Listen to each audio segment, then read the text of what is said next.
बिस्मिल्लाहिर्रहमानिर्रहीम अस्सलामु अलैकुम। How are you friend?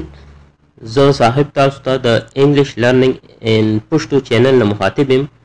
نن زه په پریز باندې یو شارټ ویډیو جوړوم.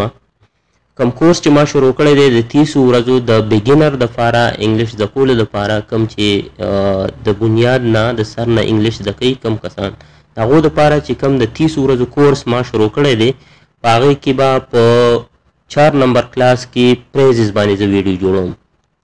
نو د دې نه مخکې یو شارټ ویډیو ته په پریز باندې جوړوم چې تاسو پریز وپېژنئ.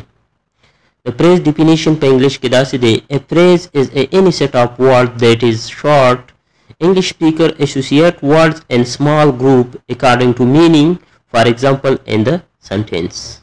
مطلب دا چې هغه د الفاظو سیټ چې یو شارټ لکه لږ یو لږ لفظونه او د انګلیش ویلو والا هغه ملاوخي او پوره مطلب ته اخیستی شي، پوره د جملې مطلب ته اخیستی شي، هغې ته پریزز وایي. په ساده الفاظو کې د پریزز مطلب دا دی لږ الفاظ او مطلب ته پوره اخیستی شي. پریز فقرې ته وایي.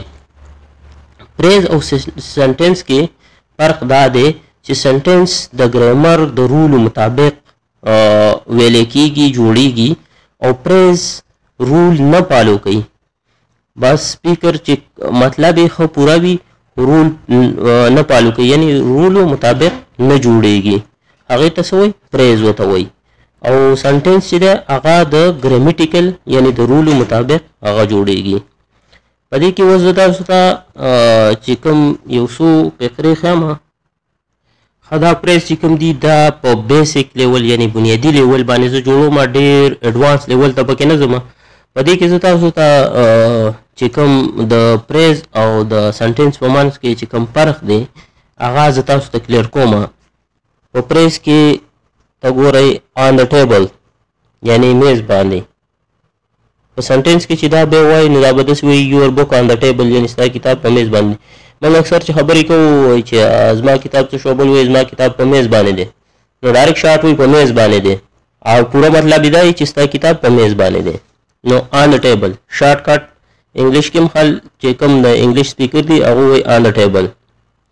یا به د څه چا تپوس وکړي یاره چې پلان کې په کوم ځای کې دی، نو هغه به ورته وایي اټ ہوم، کور کې دی. پوره چې دا وایي هی از ہوم، هغه په کور کې دی.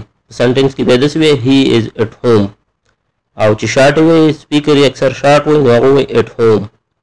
نو دلته اټ ہوم دی کې ټول ګرامیټیکل رول رانل، او هی از اټ ہوم کې ګرامیټیکل رول رال. Thanks for watching in this video. Thank you. Bye bye.